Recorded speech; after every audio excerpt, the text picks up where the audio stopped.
know where you're joining us from, and tell us what you expect from this session. With me, I have three great experienced panelists, and we have Chizoba, we have Shiza, and we have Isabella. I will give them an opportunity to be able to interact with everybody and also just share a little bit about who they are and what they do. So please, I will give it over to Chizobaum. Please feel free to use your mic and tell us more about yourself and what you do in your country. Thank you.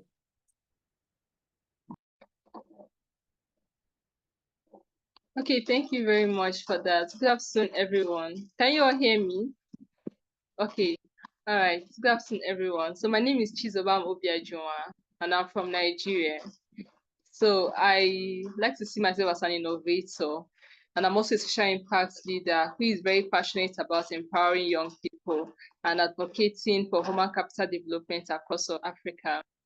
So I am program director at Young Innovation Leaders Fellowship, where we train and mentor young individuals, young professionals on innovation leadership and innovation management.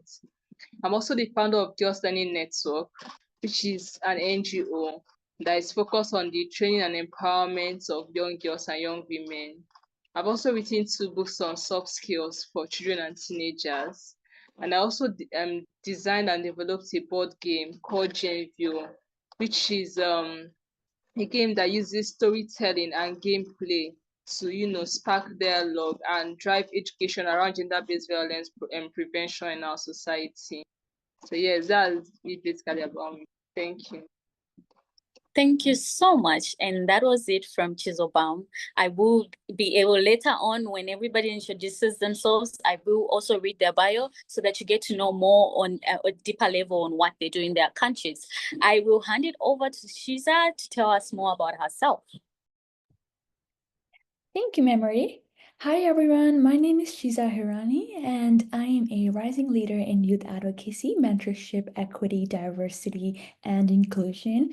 I'm also the founder of Youth Mentornet Cafe currently based in Canada, and I'm also a Hill School of Business student at the University of Regina, which is in Canada as well. And my mentorship initiatives have been instrumental in creating mentorship programs that are supporting high school and post-secondary students from all around the world. And my approach to mentorship blends arts and sciences to make knowledge more accessible to young people and to ensuring that students from all backgrounds can navigate their educational journey and gain the financial literacy skills, soft skills, and also technical skills, and really build their careers. And I'm making sure that they do have the tools to succeed in an evolving world. Other than that, I have other leadership roles outside of academia. So I am a youth advisor to Senator at the Canadian Council of Young Feminists, a global youth ambassador for Sustainable Development Goal number 4 with Their World, and a peace ambassador with the Institute for Economics and Peace. I'm also an active contributor to Enactus Canada, Children and Youth Major Group to UNEP and UNICEF. And I've also attended a number of summits and major events like the International Youth Conference as a Canadian delegate and the World Health Assembly Roundtable, where I contributed youth perspectives that were actually helping with the WHO's decision-making body. And yeah, thanks for having me as a panelist today. Thank you so much, Shiza. That was amazing. We move on to Isabella. Please, the mic is all yours. Take up space. Thank you, Memory. Well, hi, everyone. It's an honor to be here with you all. My name is Isabella Romero, and I'm a Global Youth Ambassador from Honduras. And I am truly excited to be part of this initiative, Girls Play Empower, because I believe in the transformative power of education, sports, and leadership to unlock girls' full potential. A little bit of my work. Through my work, I've been a teaching assistant, and currently I am a law and international relations major here in the University of Unitec in Honduras. And a little bit through my work, I've seen how girls are often left out of these spaces where their voices should be lead. So that's why I'm here to advocate for equal opportunities, challenge the social norms here in Honduras and all over the world, and push for more support in helping girls thrive through play and power. So that will be a little bit about myself, and thank you all for joining and being here today. Thank you so much, Isabella. And that's it. You've heard it from them. These are our today's panelists, and we are going to all interact on this agenda for today. Please do not feel left out. Participate, comment in the comment section, and do ask questions if you have any. Well, you might be wondering, but who is this girl talking to us today? Who is this facilitator? Of course, Angela has introduced me, but I would like to just tell you a little bit more about myself. My name is Memory Tapela Banda. I come from a country that has one of the 7 wonders of the world. Guess what country is that? Yeah, I knew you won't get it right. That's Zambia. So I come from Africa, a country that has one of the 7 wonders of the world. Zambia has a Victoria Falls, and I am the founder of the Zambian Disability Matters Organization, an organization that helps children with disabilities in Zambia when it comes to their safety, protection, as well as their well-being. And also we focus on the SDG number 4, which is inclusive and quality education. Aside that, I am so big on peace and security. How are we making sure that the world is leaving no one behind when it comes to the marginalized groups who are being forced to flee away from their normal ways of living, their normal lives on a normal day, and how are they protected, and how are they making sure that they are actually safe in schools, churches, as well as communities at large. I am also a SADC youth parliamentarian from the southern region of Africa. With that said, today's topic and agenda on board is on understanding the inequalities in education, but mostly and mainly focusing on the girls' play and power. How are we making sure that education is bringing on board the playful part of girls enjoying their learning processes? And also, how are we making sure that education is providing that power for young girls to recognize their capacity and also maximize their potential? And I would like to introduce once again Chizobam, one of our panelists today, and I would like to read out her bio in case you missed it. And in case you're joining us, welcome to the discussion for today. Please feel free to take part, ask questions, and comment down below. So Chizobam is a Nigerian. She is a founder of Girls Learning Network, an organization that provides a safe learning space for girls to develop confidence, leadership, and skills. Through Genova, a board game designed to educate players. Please, Chizobam, do correct me if that was the right pronunciation. This game helps to educate players, and also on the gender aspect, it also helps with creating more awareness on the gender-based violence prevention and also gender equity and equality. Chizobam also uses the power to play to speak on different dialogues and also challenges stereotypes and promotes agency among girls in a fun and interactive way to helping girls imagine new possibilities for themselves and their future. And with that said, I would like to ask Chizobam the first question, which is, how do you think culture and the environment factors or shapes who gets to play in the context of what power dynamics are reviewed through these patterns? I will repeat the question. How does cultural, or rather environmental factors, shape who gets to play in context, and what power dynamics are revealed through these patterns? Okay, thank you so much, Memory, for that question. Okay, so based on your question, so basically our cultural norms often determine who is allowed to play, who is allowed to speak up, or who is even allowed to attend extracurricular activities. Like in Africa, especially here in Nigeria, in many Nigerian communities, girls are expected, to focus on chores or caregiving roles, right? That's what's usually expected of them. That's like the cultural norm that we have here in Nigeria, and I believe in most African countries too. Whereas boys are usually, encouraged, inspired to, explore their desires, explore their environment, explore their dreams and all that, to question things and to compete, right? But like I say, girls are usually, they focus for them is usually on caregiving roles, chores, taking care of the home and stuff like that. But however, while creating time and space for girls to play is itself a radical act. How? Because it gives room for girls to explore those things which ordinarily they wouldn't have had the opportunity to. Okay, so we also see how socioeconomic status affects participation. So, for example, I do hold I have an initiative, Girls Learning Network, like we talked about, and we have workshops, training programs for girls on various things, on soft skills and the rest. So sometimes some of these girls can't afford transportation to our workshops. Some won't attend. They might tell you, oh, they've not had food to eat that day, or they are selling stuff for their parents, or they are trading and stuff like that, so they won't be able to attend. Some of them are going through some kind of intense pressure from their families in their homes, maybe to marry early and stuff like that. So these constraints usually shape not just who plays, but how they play, and what risks they usually they feel empowered to take in game and in life, right? So by paying attention to all these dynamics, right, these things I just talked about, we ensure that our programs are inclusive, and that we're not just giving girls access to play, but also helping them to reflect and imagine their realities.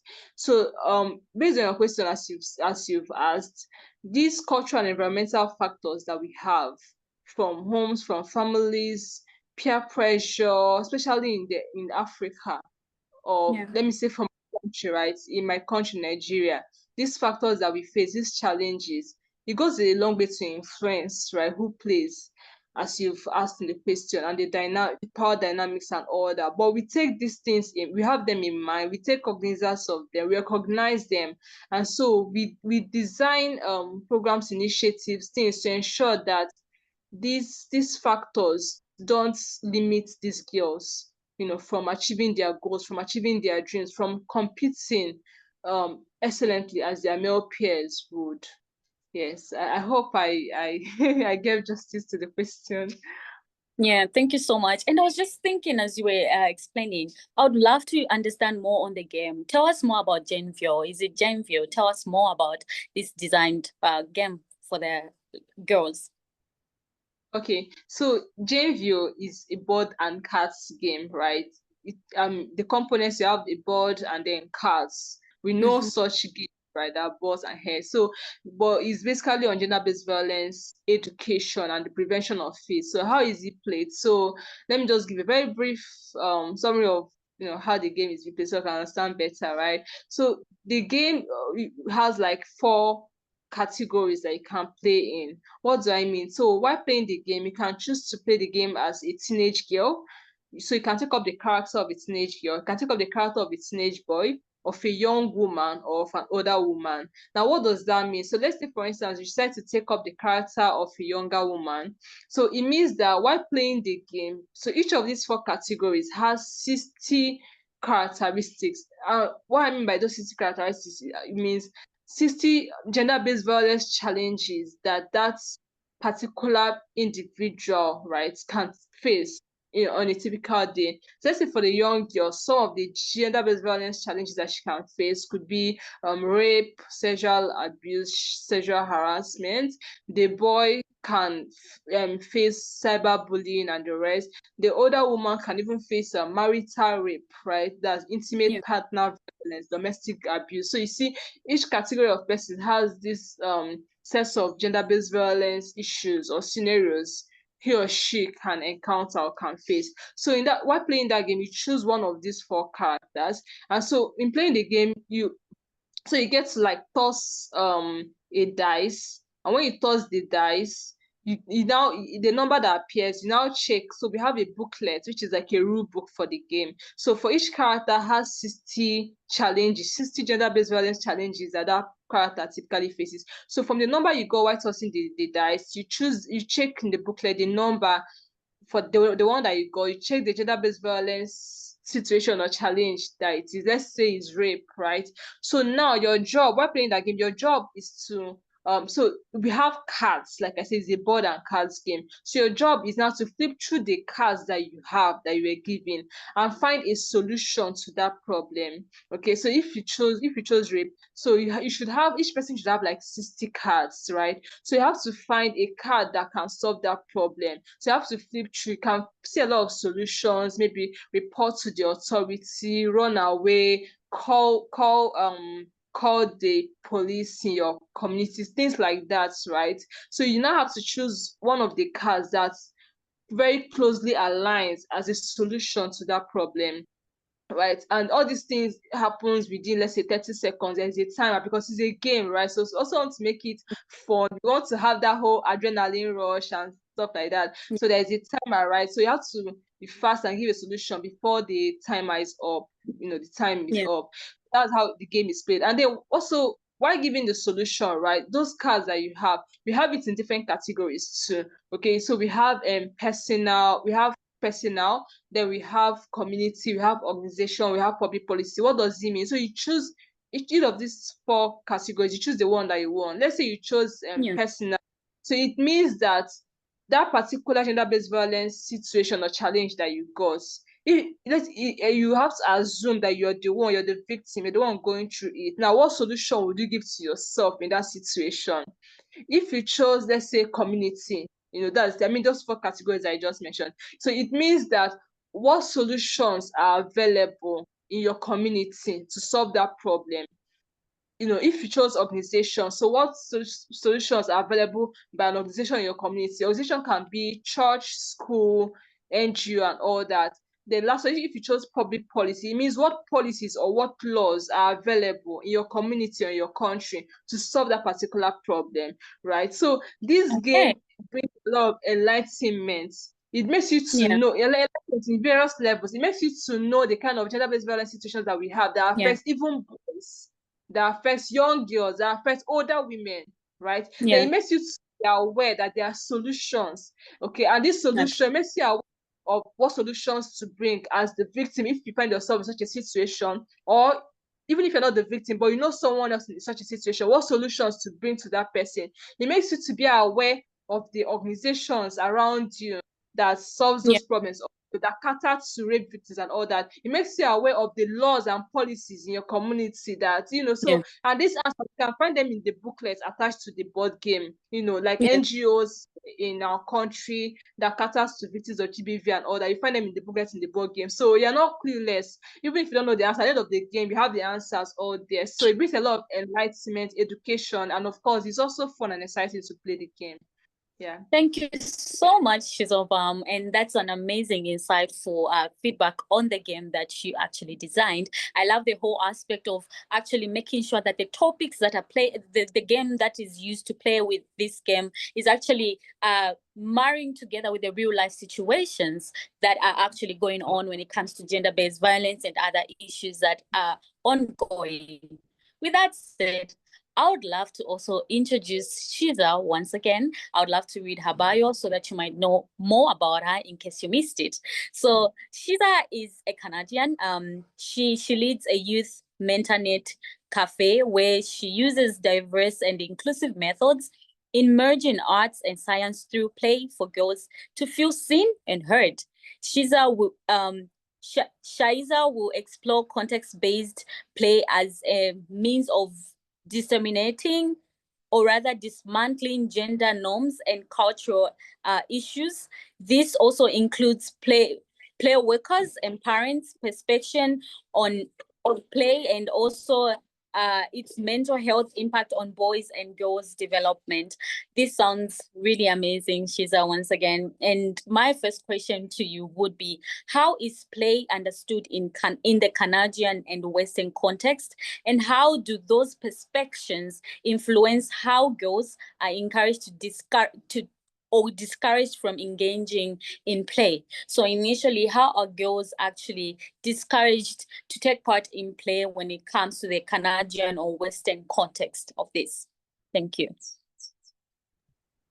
Yeah, absolutely. So in Canadian and Western contexts, play is often seen as structured, achievement-based, and divided along gender lines, And it's not always spoken out aloud, but from a young age, children are given silent messages about what kinds of play are acceptable for boys and girls. And these perceptions deeply influence how girls are encouraged or discouraged from fully engaging in play that builds confidence, leadership, and creativity of these girls. And in many Western environments, play is often linked to performance as well. So children are enrolled in sports, clubs, and outside of school programs that comes with rules, goals, and competition as well. So, while boys are usually encouraged to take physical risk, be loud, explore, but girls are often guided towards more calmer, quiet, and nurturing forms of play, like playing with dolls, doing crafts and arts, or staying inside in more passive roles. And, personally, as a girl growing up in Canada, I remember feeling the difference deeply. So on the playground, the boys raced to the soccer field while the girls were quietly directed to sit and draw or play house, even. And I love to explore, to ask questions, to imagine big things, but I often felt like there wasn't a space for me to, do such without being seen as too much, too loud, too bossy, or even too ambitious. And honestly, those early messages do truly stick with girls. Girls quickly learn what's expected of them. They may avoid leadership in games because they don't want to be labeled, and they might take a step back instead of stepping up because they were never encouraged to take risks through play. And over time, this can affect their self-confidence as well, their ability to collaborate, and even their belief in their own voice. And what hurts the most is that play sometimes could be something, truly freeing for girls, could be something joyful, but it's often a place where girls begin to learn their limits as well in Canada. And the mainstream narratives around play in Canada and Western context and gender often reinforce these traditional stereotypes where boys are encouraged to engage in competitive, high energy activities while girls are steered towards more passive, nurturing forms of play.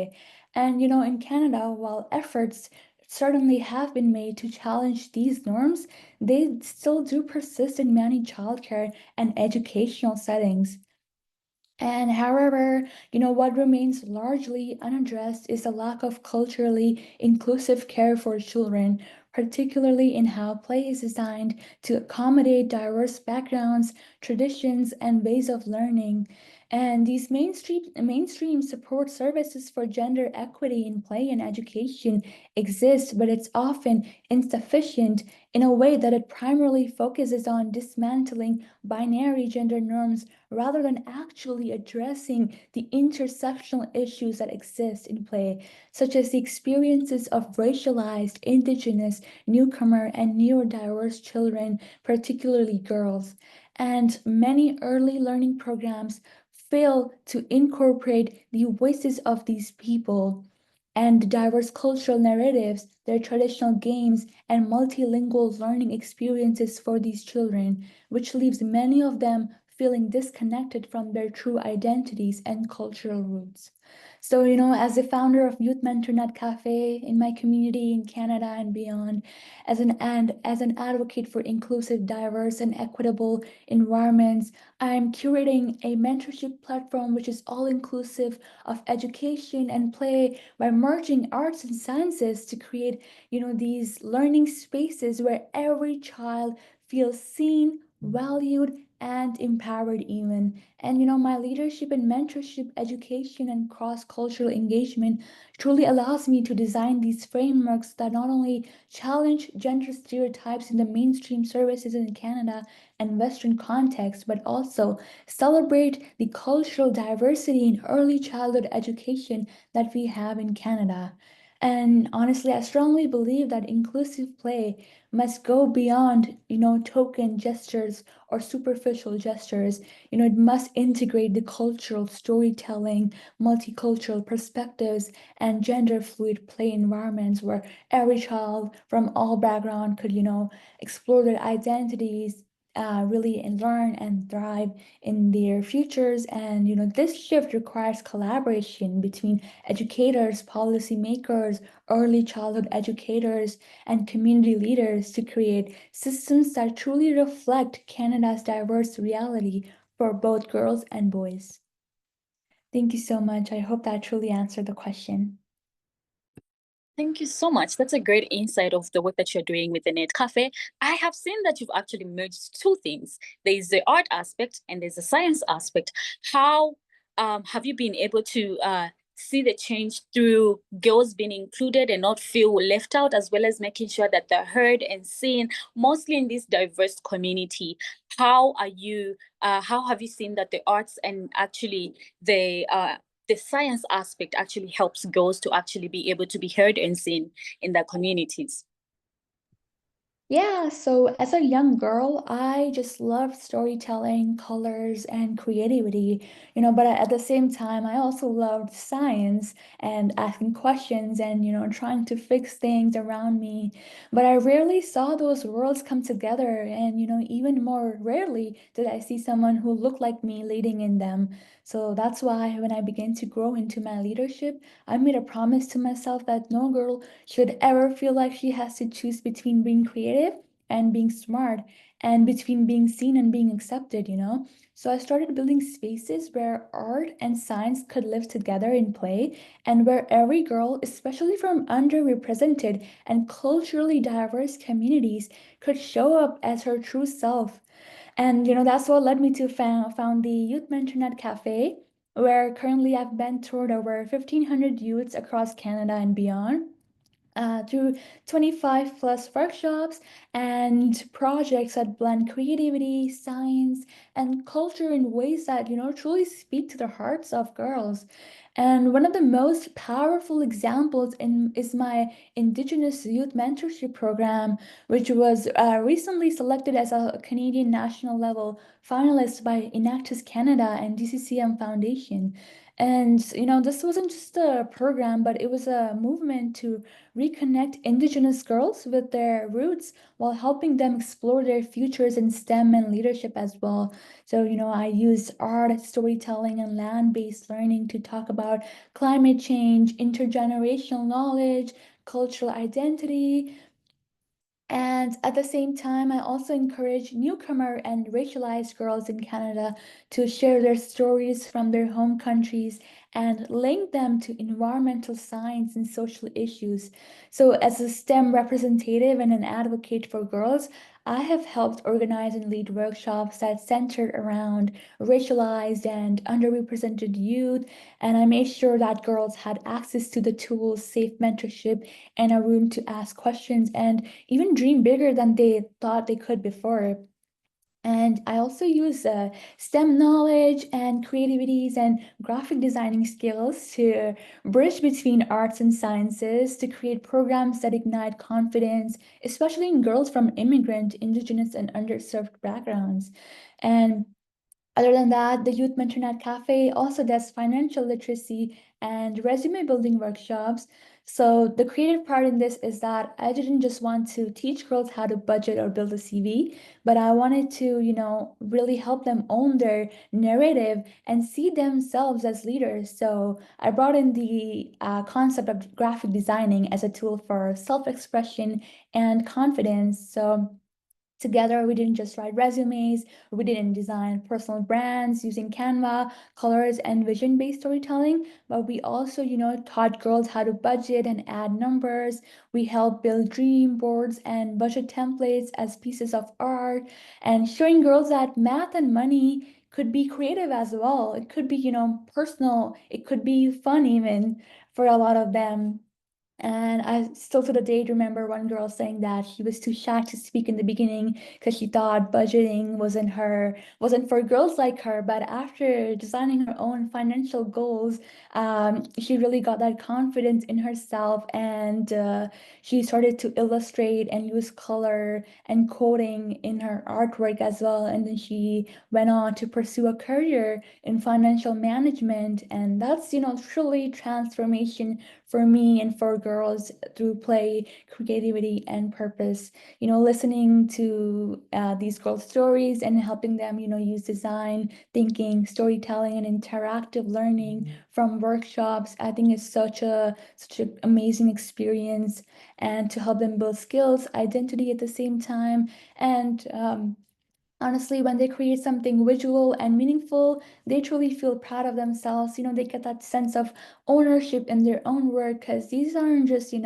financial literacy workshops or resume building workshops, but rather they are, life stories turned into future for these girls. And in my youth mentornet cafe, girls walk away with not just feeling prepared for the future, but also feeling empowered with a sense of self, a voice, and a vision, to merge arts and sciences to allow them to see where they could be and where they are right now. And they could truly have a voice in boardrooms, labs, startups, and design studies. So it gives them the space that where they could truly say, yeah, I can be smart, I can be creative, I can lead and still be me, and that I'm enough and I'm qualified. So art and sciences as an expression is something that I put into everything, into every mentorship session that I do, and I'm giving the girls the good tools to design, create, and tell their stories. Whether that's visually, emotionally, or intellectually, and that's when the transformation begins. And I truly view this approach as a healing approach as well, to empower the next generations of girls and leaders. Yeah. Thank you so much, Shiza, for that insightful feedback that you've given us, and also just taking us through what you do.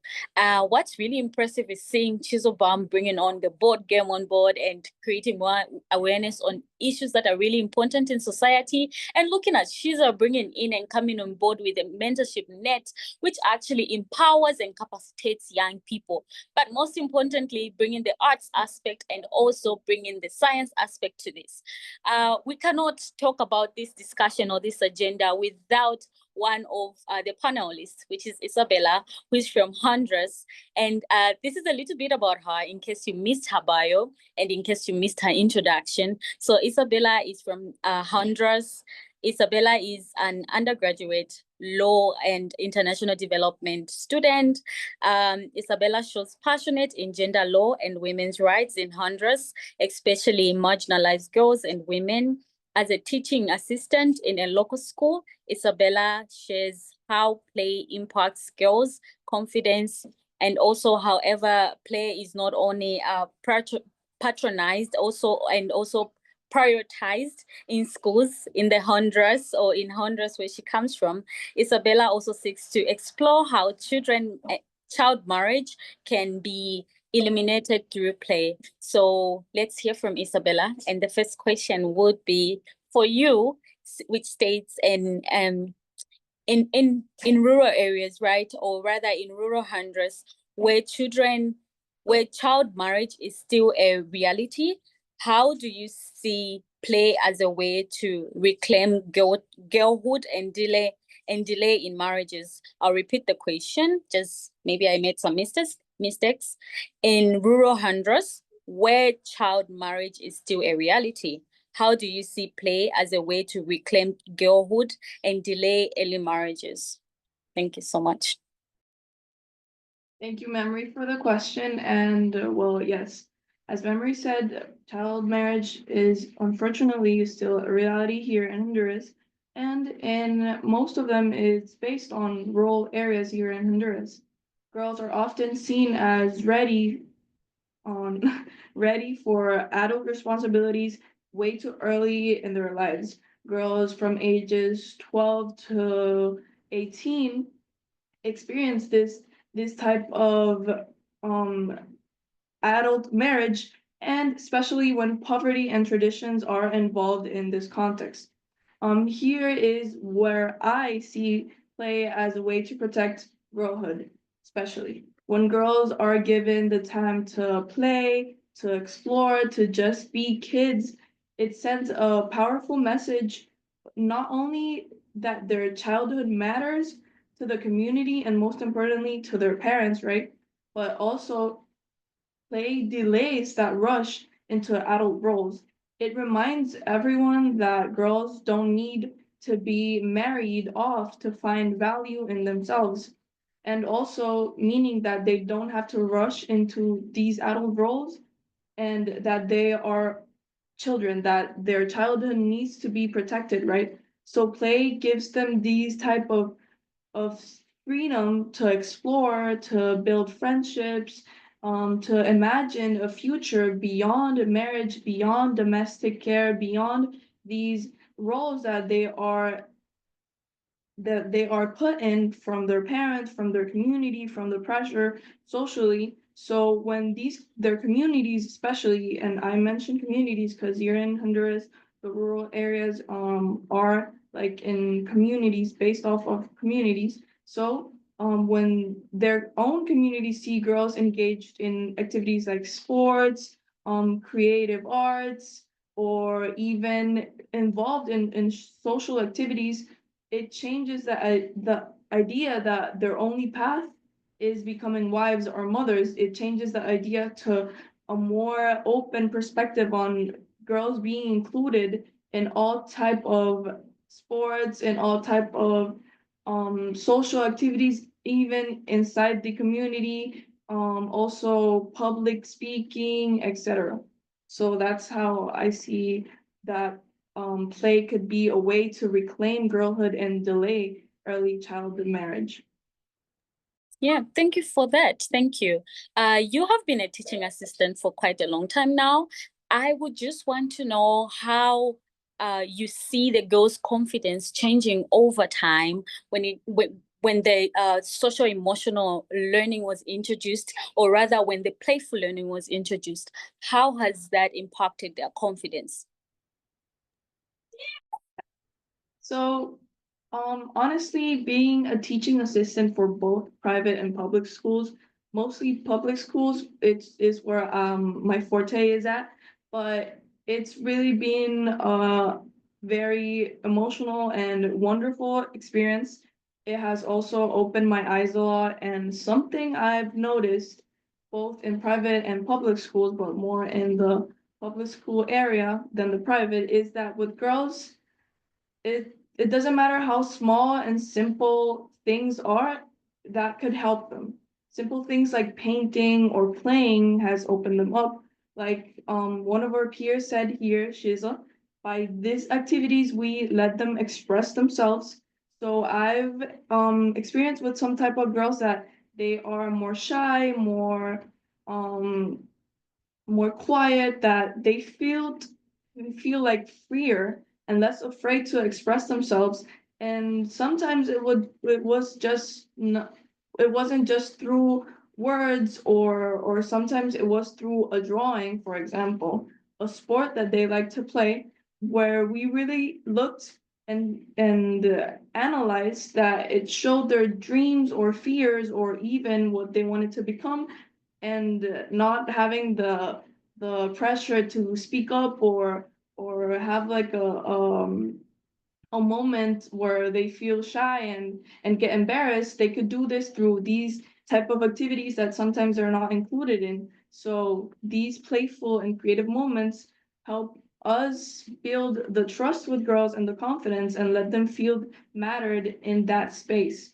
It reminded me also how powerful play can be in creating not only connection with others but with ourselves. So these type of social emotional learning curriculums that we implemented in the girls help them connect with themselves, that sometimes they couldn't even have the time to do that because they were so involved in their own domestic life in their house, or they weren't even allowed to formulate their own thoughts. So these type of activities are important for them to connect with themselves and be reminded that they matter. So it is important for girls to express their thoughts and aspirations through these type of actions like sports, like creative activities, and not only to prove a point to society, but for them to realize the power that they have and that their creativity has really no limits whatsoever. So that's how we try to implement for the girls. And yeah, teaching for public schools has been one of the best experiences I've had yet. Yeah, thank you so much for that. Going back to Chizobam, so you have decided to actually use play to actually address important issues that are actually serious. And in an African context, that might be seen as, who are you? Why? Why would you do that? You know, and some people, especially the elderly communities, they might feel, oh, what is she doing? What is she trying to tell us? What insult is that? So what really inspired you to actually use a game to address important issues in the community? Okay, thank you for that question. So I think my inspiration to use play came from the realization that traditional lecture style learning wasn't, reaching or resonating with many of these young girls, especially in communities where gender-based violence is normalized or even hidden, right? So there are very, very critical and sensitive issues in our communities that over the years it has been seen as difficult to solve, or to take care of issues like gender-based violence, for example. And then when you don't enter a classroom and see a teacher teaching the students, oh, this is how to know if someone is going through gender-based violence, this is how to help the person, this is how to rescue the person, and all that. You wouldn't typically find a course like that in a school in Africa or in Nigeria, right? And even at home, you wouldn't typically find parents lecturing their children, their daughters, oh, if you find someone abusing you or harassing you sexually, this is what you should do, right? This is where to go to for help. This is how to escape from such environments and all that. You wouldn't typically find so. But then you would find a very high rate of young girls, of children, of teenagers, of adolescents, of even young adults, right, going through this thing. And they don't know how to get help. They don't know where to go to for help. So I then realized that, okay, beyond everything that is being done, we have to find a way to infiltrate the system to ensure that we are educated and enlightened on this and how to get help. Yeah, so I wanted it to the discomfort of talking about gender-based violence, and then a tool that would encourage dialogue. So Genville became that tool. So it creates a safe space where the players of the game can explore a sensitive issue like gender-based violence, but in a very, it's a very sensitive issue. So we have to be careful about the language being used and all done to bet this game. A lot of research, especially considering that it's a sensitive issue. I have to be careful of the language and knowing that children and teenagers will of research, and then we came about this too. So Yeah, JVO board game is also a safe space where the players yeah, can explore such a sensitive issue through storytelling, making decisions, making choices, knowing the consequences of their choices and all that without feeling judged or without even feeling yeah, overwhelmed. Yes, and then the yeah, community situation has really been very positive, in fact, overwhelmingly positive, right? yeah, Parents, educators, and the girls themselves have said that playing the game, learning about this thing and how to help someone in such a situation or what to do if they find themselves in such a situation, has made the girls feel very safe and yeah, even seen it on, and then it has really opened their eyes. It's been eye-opening. Yeah. So in places where conversations about gender norms were previous, right, so a forbidden topic, youth centers, families, homes embracing these two kids. Yes. yeah. Thank Thank you you. so much. Once again, to everybody who has joined us in today and just taking part in this conversation, please feel free to comment and ask questions and also tell us where you're joining us from. And most importantly, we would like to say thank you so much for being part of this conversation. Now, Isabella, I really, really appreciate and I'm so glad that you actually mentioned that playful learning is not only about the education aspect, but also bringing it back to oneself, how valuable you are to yourself before you go out there, and you reflect that to the girls, and you actually make sure that it's a point of reflection for them to know who they are. So I just want to just learn more on how you think child marriage has actually taken up so much time and also just destroyed a girl child's identity. What do you think that can be? How do you think playful learning can actually restore that from girls feeling like, oh, now I'm married or I was married and this has taken away my identity or the important part of me? How do you think playful learning can actually replace that or bring that to an end of girls now knowing their self-worth? Okay, yeah. So, like we said, unfortunately, it is a very important aspect that child marriage takes away a girl's time to grow. Not only grow physically, but also mentally and in their childhood. Where her childhood is very important to maintain and respect her space to explore, because this is the time where children tend to explore new activities, form themselves, create their personality, etc. So, and her chance, like the girl's chance to figure out who she is now. So it tells her you're done, like child marriage tells her you're done being a girl, but whereas play, it does the opposite. It gives the time back to the girls. It creates safe spaces when she can just be herself.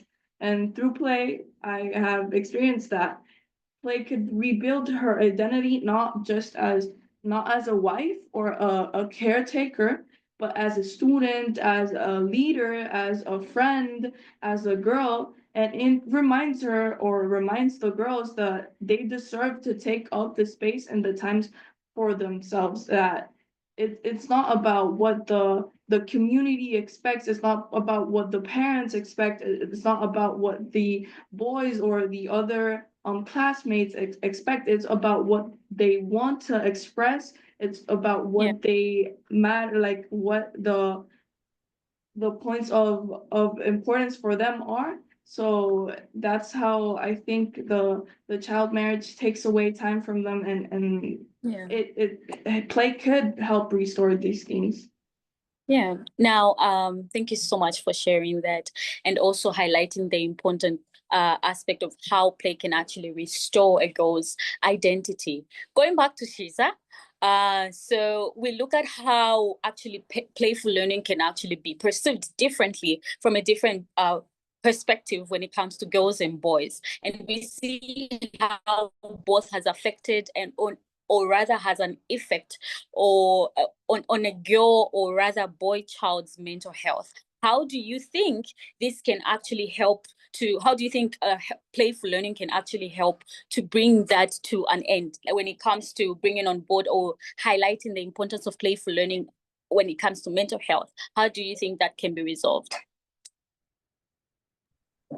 Yeah, thank you for the question, Memory. So I believe the perception of play often impacts the mental health differently for both boys and girls due to the Yeah. deeply rooted gender norms that exist. So boys are typically encouraged to engage in active, competitive, and more risk-taking play, which does foster assertiveness but may discourage emotional expression, such as the notion of boys don't cry. Meanwhile, girls are often steered towards more passive, nurturing, or even appearance-based play, which could, truly limit their confidence, risk-taking ability, leadership experience, and that sense of agency truly. And this unequal framing restricts emotional growth for both of these genders. So boys may struggle to express vulnerability, while girls may internalize self doubt or avoid leadership roles, which would ultimately impact both of their long term mental health. And to support both of their mental health, early education settings has a really important role in this act. So what they could actually do is they could collaborate with policymakers, educators, healthcare professionals, psychologists to, degender play spaces and materials, like ensuring STEM toys exist, sports are present for both girls and boys. There are art supplies given to, again, both boys and girls, and there are also more collaborative games and more accessible to all of them, and more they're more encouraged throughout.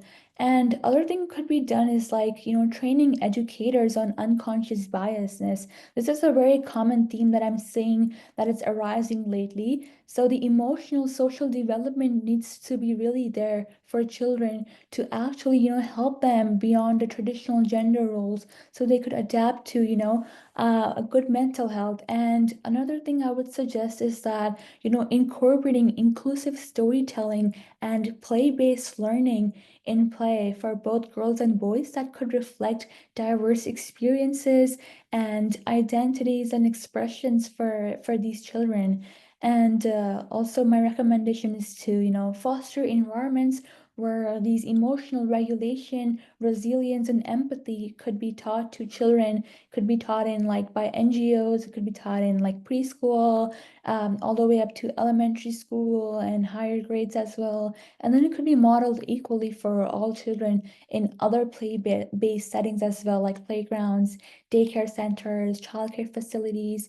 And, by making these shifts, early education could become a more powerful equalizer for these children, could actually Yeah. help, nurture balanced mental health with creativity and could instill the confidence in every child, regardless of, their gender. And honestly, I also believe the intersectional storytelling tool is also a key player in this. And, Yeah. especially for girls, particularly from immigrant and indigenous communities, they're often, encouraged to express their dreams and identities through, Yeah. arts and sciences. So these learning settings and the role of educators and policymakers really does have a really vital role in this. Yeah. Nice. Thank you so much for that. Just to bring it back on a personal level, how I know you've highlighted this, Shiza, but how do you think early education would actually help in a classroom setup when it comes to a teacher in terms of actually helping boys and girls understand the playful learning? Because sometimes as teachers, we know, but we think we don't know. And sometimes we think we know, but we don't know. So how do you think on a personal level with teachers? I know you've mentioned about training them, but how do you think they can actually implement that in a classroom setup? Yeah, absolutely. So the role I think of educators and teachers in this role is that they could design workshops and play-based environments inside the classroom that could integrate storytelling and more of role play settings and design thinking and could allow students to mimic real life scenario building, which would allow them to reimagine identity, leadership, and gender norms. So both boys and girls could be encouraged to engage in powerful, active play, while they could also be engaged in, more calming play and more creativity as well. So these plays should have no gender norms. It should be beyond these gender norms. So instead of assigning roles like leader or organizer in classroom or saying he's a male and she's a female, based in traditional expectations and play, the role of educators and teachers is to, could possibly be inviting all youths, regardless of gender, to explore different roles through creative expression and more collaborative challenges. And again, I would really stress on the intersectional storytelling piece in, classrooms as well and workshops for girls, particularly from underserved communities, to, help them express their dreams and identities through visual storytelling, through arts, through sciences, through STEM careers. And these methods could, really create that emotional safety in the classroom for these children. It could also promote self-awareness for much of them. And Yeah. when we does this, it shows, both boys and girls, they can be bold, they can be smart, creative, and unapologetically themselves. Yeah, thank you so much. Thank you so much. I really love the last part, which says unapologetically themselves. And that's really the whole essence of playful learning, for learners to play unapologetically, as well as just learn something out of that. Now, going back to Isabella, I just want to hear from you, coming from looking at the young people that have joined us, fellow GYAs here. I'm sure that most of them, or rather most of us, are coming from low income countries, or rather low resource spaces or places with our activism work, but we still push. I would want to know how what practices or rather steps that one would actually make and that you would recommend for one to implement when it comes to play and also to shifting the gender norms on supporting girls and also their leadership. What recommendations would you give? Perfect. Very good question. Thank you, Memory. So, on the low source areas, they're also very common here in Honduras, and I believe, like Memory said, in most of our countries. And I believe that this is where we have to bring out all our creativity we can for the girls and the children. And I believe you don't need a big budget to create change. We could organize things like clubs, sports days, or creative workshops with local materials. I remember once organizing a human rights class at an low income school, sorry, and during break time or lunchtime, we had no materials, basically nothing for the games, but instead of canceling that bit or that area we had in our schedule, we used traditional games that girls loved. We played a game that it's called La Lleva in Spanish. It's basically a game of tag, a simple game of tag. And also another sing along that it's called Doña Blanca, which is a circle game and it involves singing. So these kinds of games, it didn't cost a single penny, but they built a connection with the girls and try to boost their leadership, their joy. Also, all these type of activities let the girls feel like they were important in that space, which they are. And with the girls leading the games or choosing the activities made them gain ownership of the whole schedule we had for the lunch break and the activity as a whole. And even I remember even shy girls started stepping up. And another activity that worked for that same school, we visited twice. It was inviting women role models to speak up. When I say women Yeah. role models, I don't mean like someone very like with a very like a celebrity or something like that. No, I mean like women in their own community that have made an impact or a movement for them to feel more comfortable to ask questions and feel heard. So even these type of small steps like giving girls a space to make a decision during play or letting them raise their hand and ask a question helps challenge these gender roles that we have. And I believe what matters in advocacy and in trying to get these gender norms to shift is the matter of consistency in making sure the girls feel seen, heard, and valuable through all the activities. Yeah, thank you so much. Thank you for sharing. And that's so insightful. Chizobam, you have only 2 minutes for this question. Please. I would like to know if there is any story that you have of any girl that you have seen drastically improving with their confidence with your program and the projects that you implement in the community in Nigeria. Please, you have 2 minutes. Keep that in mind. Okay, thank you so much. Yes, I have a lot of such stories, but because of time, I'll just share one. I remember one of the girls that we mentored in our girls learning network, right? Her name was Amaka, a 15-year-old girl. So she joined one of our leadership camps. Very shy girl, very withdrawn, hardly able to make eye contacts with us, right? So during one of our sessions where we played with our game, the Genvio board game, during one of the sessions, so she played the role of a girl who had to make tough decisions after witnessing her sister being abused in the community. So that was the role play in that game that she was playing that day. So as to the brief style of the game, that's at the end of the game, they were sharing their experiences after playing the game, right? So she shared her own experience. This is a girl who couldn't even talk initially, very shy and all that. But at the end, she was so free and relaxed and very comfortable with us, where she could confide in us, right? I and the team. So she shared with us her own experience of harassment on her way to school very frequently and on her way back from school and all that. So for the very first time, this girl felt very seen, felt heard, felt supported, right? And then over time, this girl began leading group discussions, mentoring the younger girls there, and even started speaking up during sessions and all that. And today, she's trying to be a peer educator, and her transformation was rooted in that confidence that she gained from playing that game, Yeah. learning, and then realizing that she wasn't alone. So play can go a very long way to boost the self-confidence of girls, to help reignite their visions and all that. Yes, thank you. Yeah.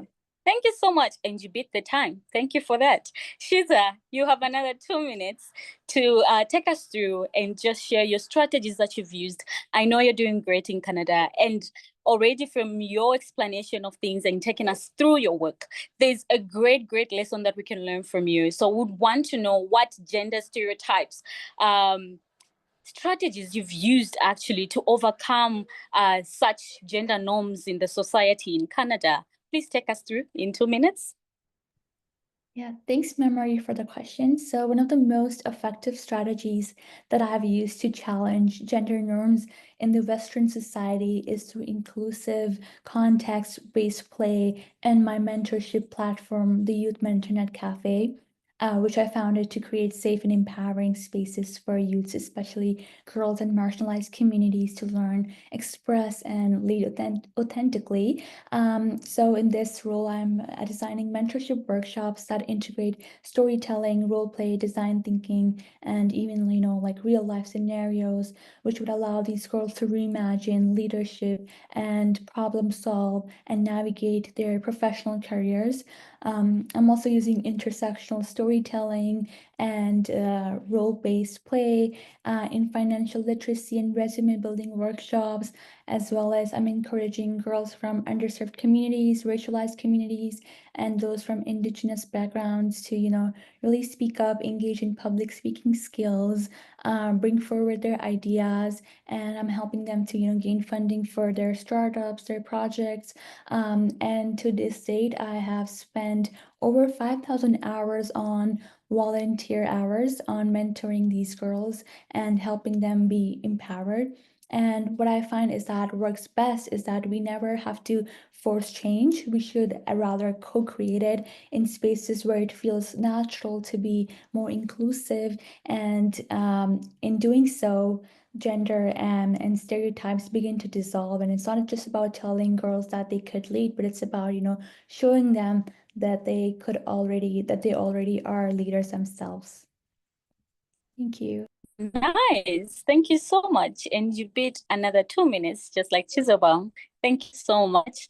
And I just wanted to say that, like, I want to take from your words that we should never force change, but we should be able to change the context of how on how we can bring people on board to ride with us on the journey of change and bring an impact in the world. With that said, I would love to pose one last question to everybody on the panel today, and then we dive back to the questions and comments that people have in the comment section. And the question reads, I will read it to make sure that everybody gets it right. If there was one belief about girls and play you could change globally, what would it be and why? Anyone can go first or take up the question.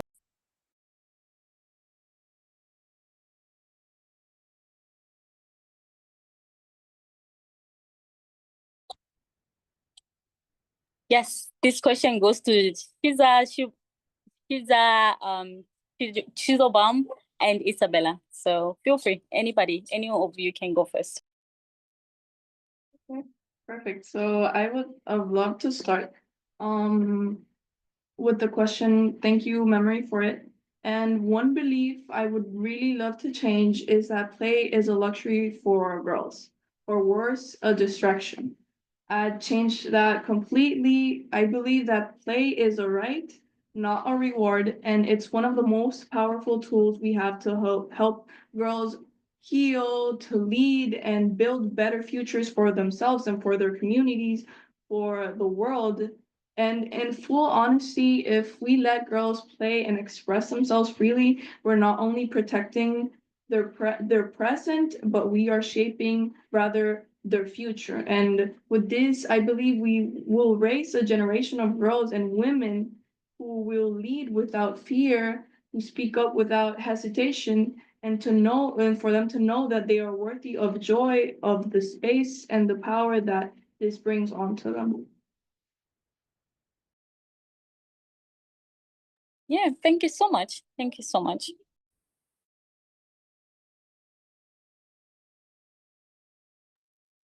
I can just say, Chiza, would you like to highlight something on it? Yeah, for sure. So one stereotype that I would love to change is the notion that girls aren't good at math and science. And, this misconception could actually limit many girls' potential and discourage them from pursuing a STEM field career in either science, engineering, and other fields. And it could perpetuate a lack of, diversity in these industries that we're currently seeing right now. And so I truly believe like promoting girls' participation in STEM activities and showcasing female role models in these fields could help break this cycle down and break down the stereotype to empower girls to pursue their own interest and their own passion regardless of traditional expectations.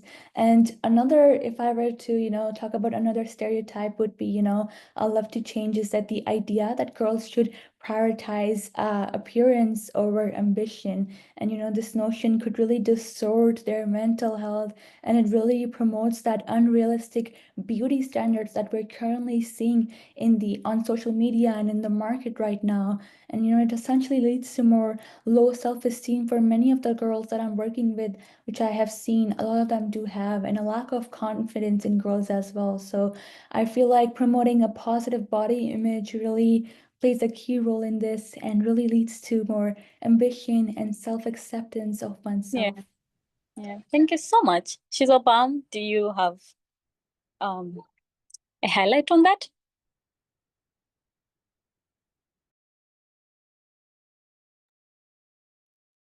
Shizobam, are you with us? Okay, she left us. I think she has a challenge with her network. But anyway, diving back to the comment section, you guys had an opportunity to ask questions and also just comment in the comment sections where you're joining us from. I would like to just read a few questions in the comment section. Abby, just a minute. Okay, Angela, would you like to help us with reading out the? Oh, yes, sure. We haven't had any much of questions, but really a great appreciation for this discussion. And I guess it's one of the, kind of conversations that GYAs are quite interested in listening to and also learning from. And I wanted to say, for the panelists, if you've got the time, please put in your socials, as some people might want to connect with you as well, and also to build the collaboration from there. Over to you, Memory. Okay, thank you so much. We now have time to have a discussion. We call it a debate discussion. So, and the notion for today is actually focused on the topic that we have today, which is focused around play, girls' play, and power.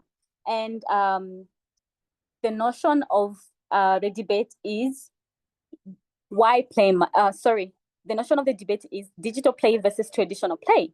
So should we be encouraging more digital literacy play or traditional play, still with the best approach in early years?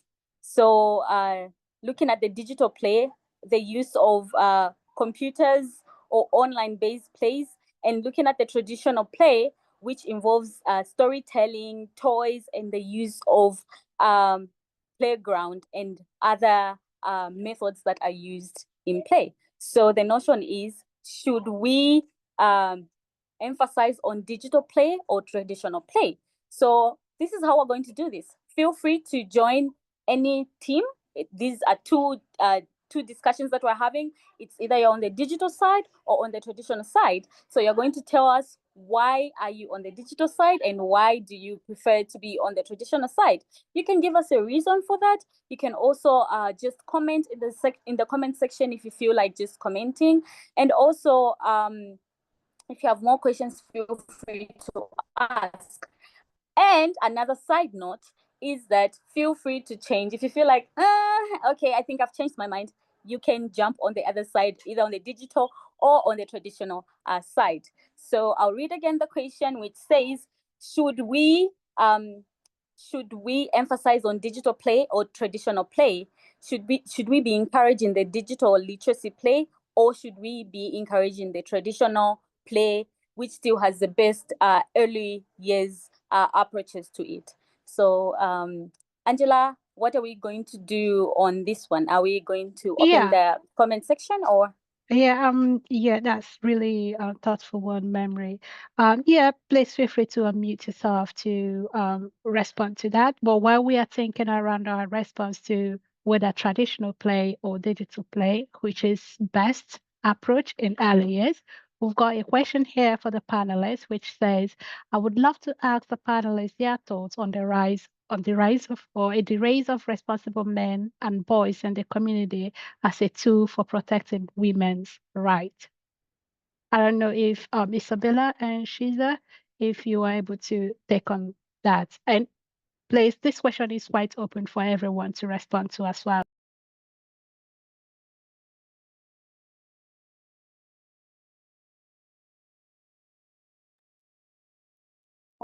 I would like to respond.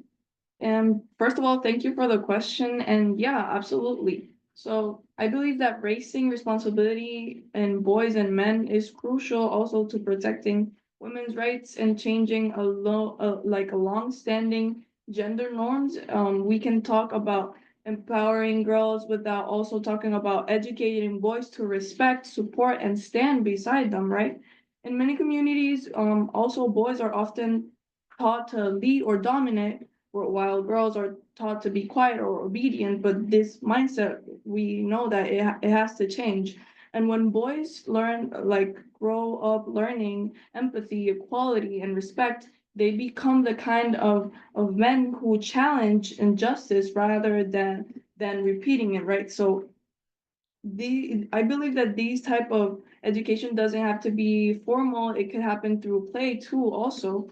And when boys and girls play together as equal, they also learn team leader work, boundaries, which is very important, and shared leadership from a young age, which we could include now on. It's what the world needs, and that is very, very powerful. So yes, I believe that investing in girls is essential, but transforming how we raise boys is just as important. And if we want real lasting change for gender inequality, we have to transform the gender norms and also teach boys that this is something, a real life problem, and that it has to change.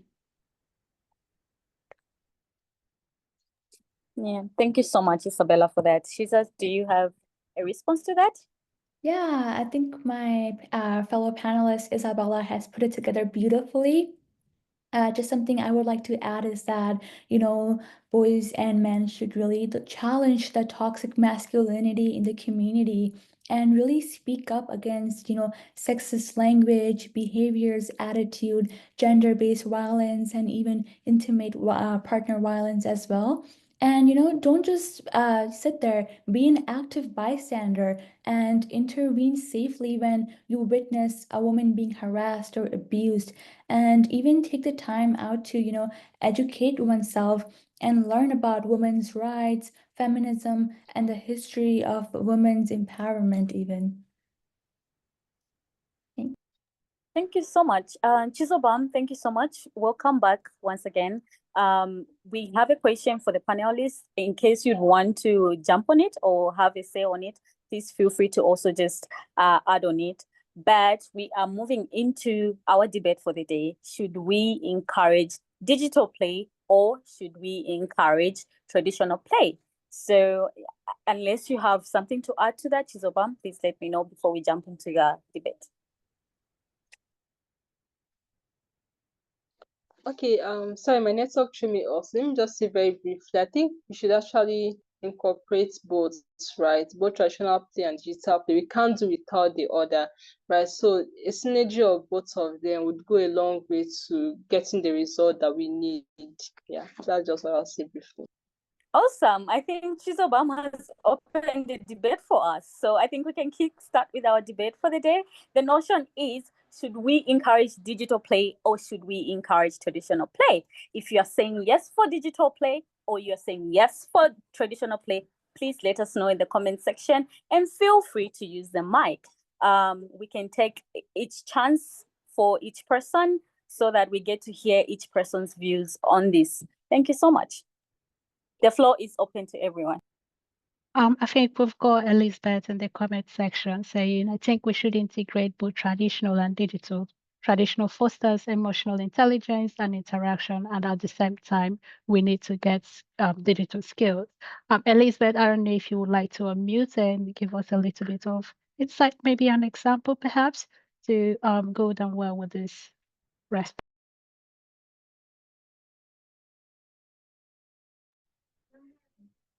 Hi everyone. Yeah, that is my take because as the world is evolving, we need the digital skills, and our learners also need to be equipped with the necessary technology that that are necessary for the 21st century. And also at the same time, we cannot forget the traditional ways of playing. For example, here in Africa, there's a way we used to play.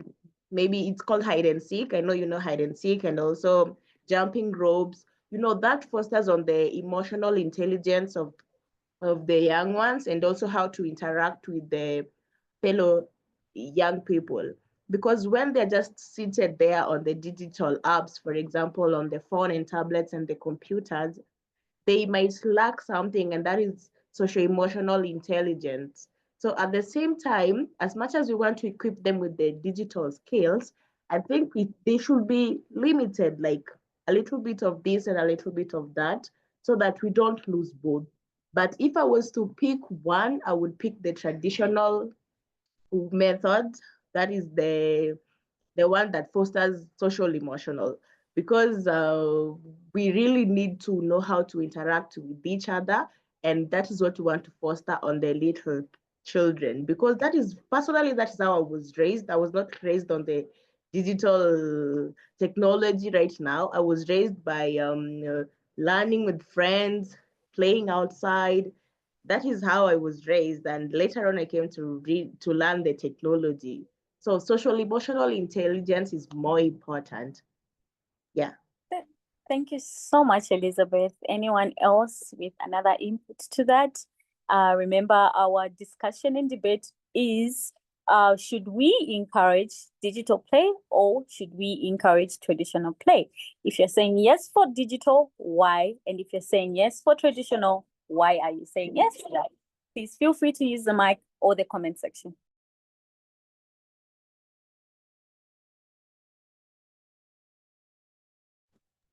Hey, Memory. Yes, Hey, Farida, please go ahead. do we have an option of picking both? Because I feel like we are limited to one option, either traditional or even modern.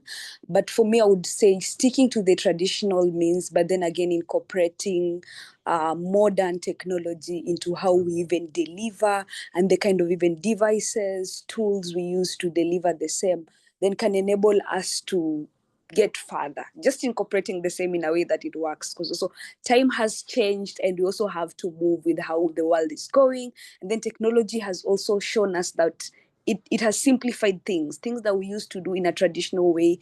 Technology has shown us that we can do in a second, in a minute, a task that could have been completed in a day. So incorporating the same to come up with a module that works. Yeah, thank you. Nice. Thank you so much. And I love that insight and perspective. We have another hand. Joshua, please take up space. All right. Yeah, thank you very much. I think for me, I will prefer to say traditional modern, because it's actually more of especially in our context now, um, we are gradually even losing our traditional aspect of play, and people doesn't even know about it. But if we go to the modern type of play, people focus more on their phones. You can be in the same room with someone, and the person will be on the screen while you're on the screen, and nobody cares about anybody. But if it's more of traditional way of play, you have to bring this and that to join together for us to have good time and gist and do a lot of things together. So I think traditional way of play is more better. Yeah. Yeah, thank you so much. I love that perspective too. We have Francisca. Please take up space and use the mic. Thank you so much, Memory. My name is Francisca Ikonu.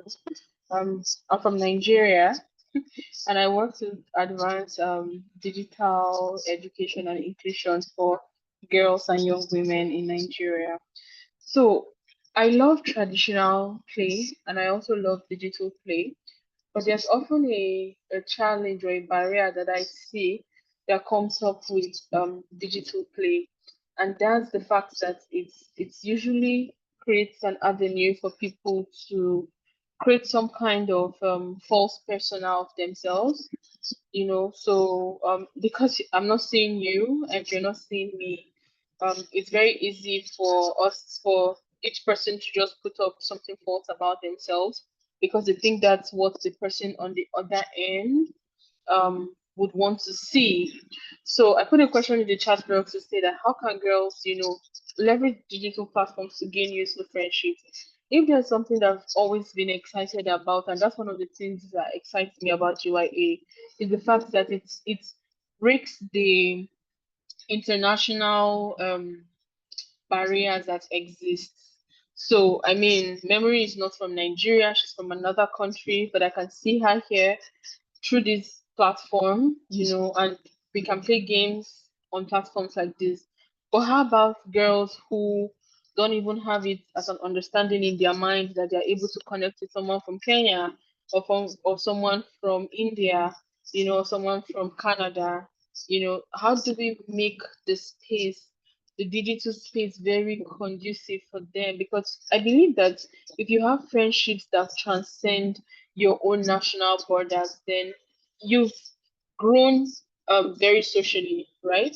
So you can gain useful experiences that you may not even be able to like have in your own country, and it's always going to like amplify your general life experience.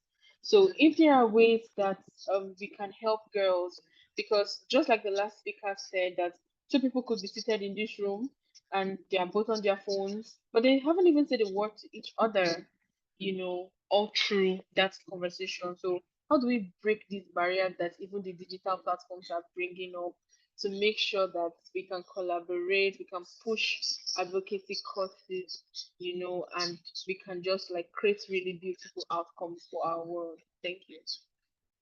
Thank you Just to so much, say, Francisca. sorry, Memory, for cutting short, just to say for the want of time, also, if we responded to questions, just to be very brief with it, as we've got just 2 more minutes remaining in our session today. Okay. Thank you so much, Francisca, for that. And I love that you're also posing questions to ourselves while we are having solutions to this discussion. I'll give it to Muhammad. Please take up space and use the mic. Thank you for giving me the floor. I'm Muhammad Jubair bin Hossain, a global youth ambassador from Bangladesh. From me, traditional play is essential because traditional play is a vital for physical health and the development of social skills. It encourages kids to be active, helping them build motor skills, strength, and coordination. Digital play, while engaging, can't offer the same physical benefits and often leads to sedentary behavior. Traditional play also sparks creativity. Kids have the freedom to imagine, explore, and create with toys and outdoor activities. Digital play tends to have more limitations, guiding children so through preset paths. Moreover, if you can see, traditional play supports mental well-being. Outdoor play and real world interaction reduce stress and improve emotional health, whereas too much screen time is linked to issues like anxiety. In this generation's anxiety and depression, these are too much bad for our kids and also the young generations. While digital play has its role, traditional play remains irreplaceable for overall development. Thank you. Thank you so much, Muhammad. Thank you so much. That means a lot. And going back to today's agenda and topic at hand, which was on understanding inequalities in education when it comes to girls' play and power. With me, I had Chizoba, I had Shiza, and I had Isabella. I throw it back to Angela to wrap up with this discussion. Thank you so much once again to the award. Thank you, Angela, for this platform. And thank you so much to everybody who joined us from every part of the world and whichever country you're from. Please, let's connect and let's keep up with this discussion. It shouldn't end here. Let's take it back to our social media platforms and let's connect on this. And definitely let us use our voice to talk more on the issue of education and take up space in the world. So thank you so much, everybody, for joining, and thank you so much for your time.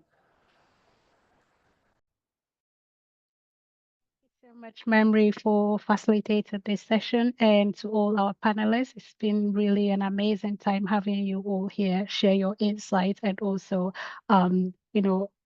enlighten us on what you do within your communities and how you ensure girls have access to, empowerment and also that ability to feel confident in themselves through play.